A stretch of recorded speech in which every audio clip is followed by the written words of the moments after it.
Hi there, this is the third of my Fred Talk videos. This video is called Exploits, and it's basically taking the best information from a master's degree in business administration and trying to put it into one single acronym that you can absolutely use to get more production, get more bang for your buck, and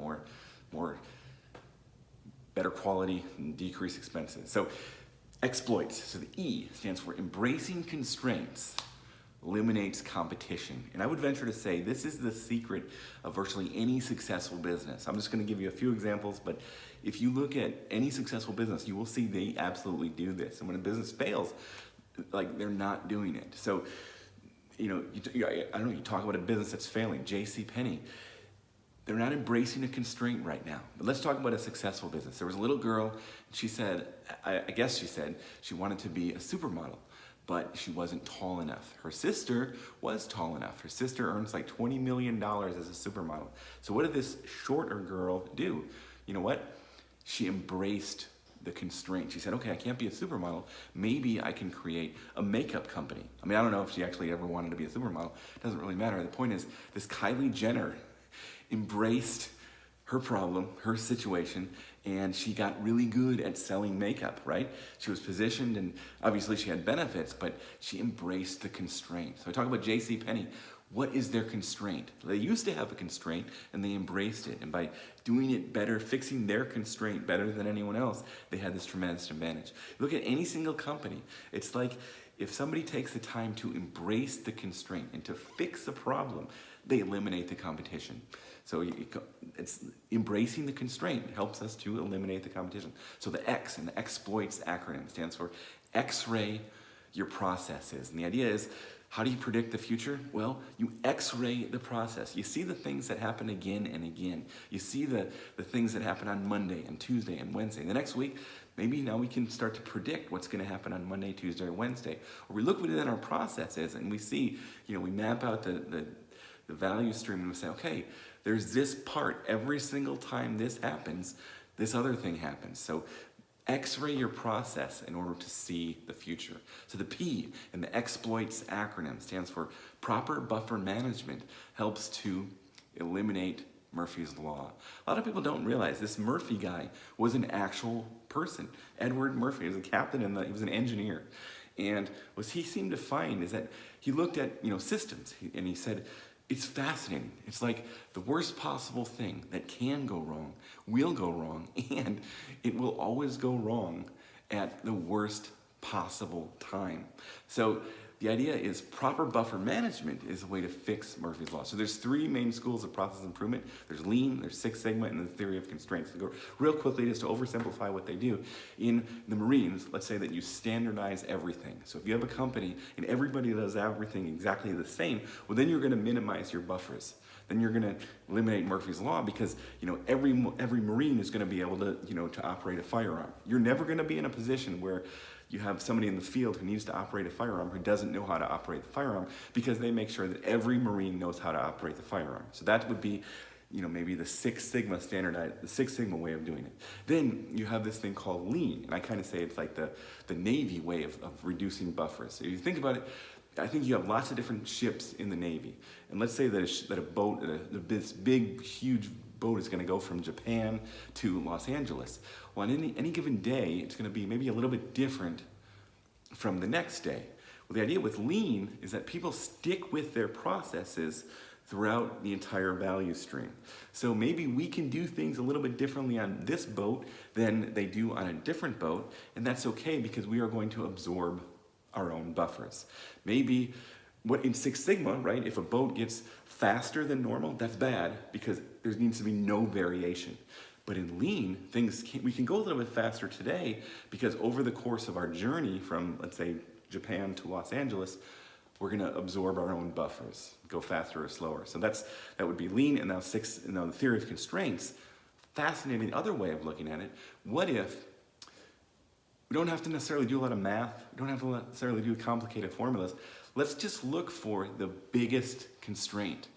Let's exploit the constraint. We'll spend all of our managerial time, all of our expertise and our strategery time going and fixing this biggest buffer. So those are three ways Proper buffer management can help us eliminate Murphy's Law. If we put extra resources, extra time, extra money, extra stuff, extra resource in the right place, or we average them out, or we work on fixing proper buffer management, helps us get rid of this idea that the worst possible thing can go wrong, and it will always go wrong at the worst possible time, because we're going to focus on how to allocate our buffers in the most advantageous way. So those are just 3 ways.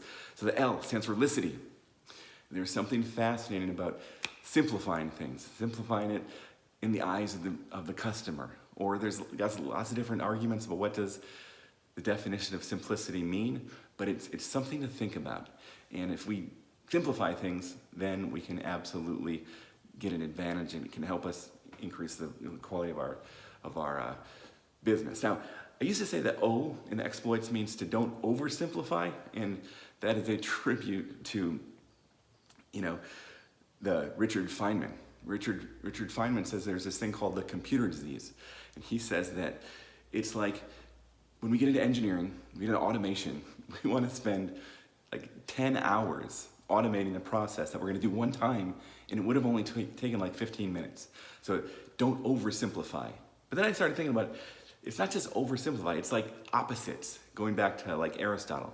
Aristotle said there's something magical when you look at the opposite. So he said, talking about courage, how would you define courage? Well, on the one hand, is it like, it's the opposite of cowardliness, but then it's also kind of the opposite of rashness. Rashness would be the absence, the total disregard for any common sense, or just absolutely rushing into something without really thinking about it.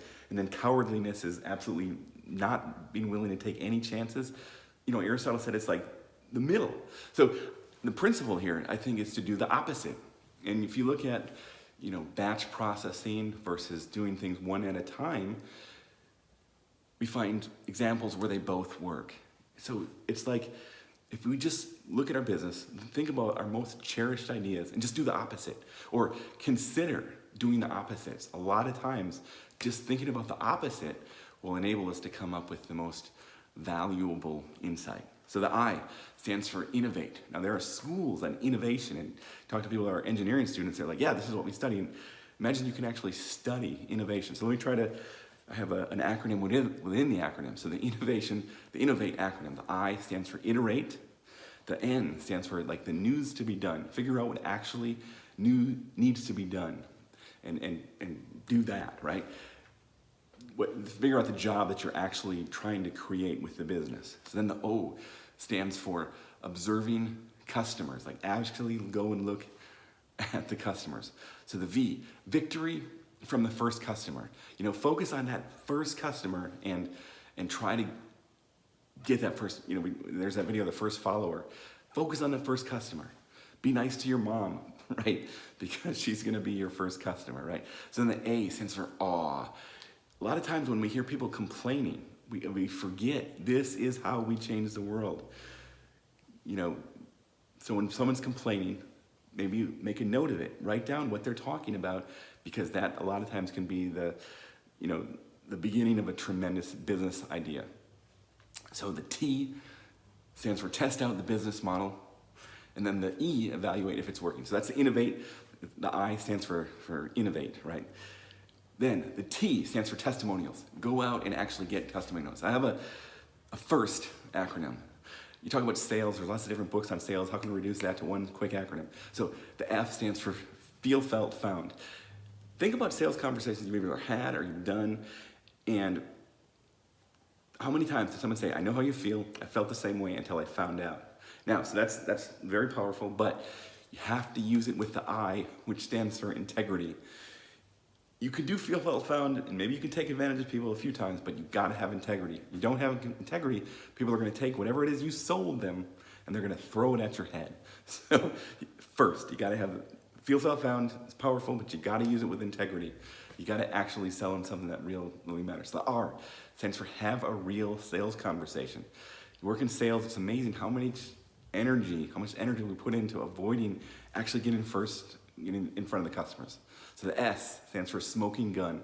Statistical analysis is really looking for that smoking gun. We're looking through hundreds of thousands of pieces of data to try to find that one thing that absolutely can transform the world.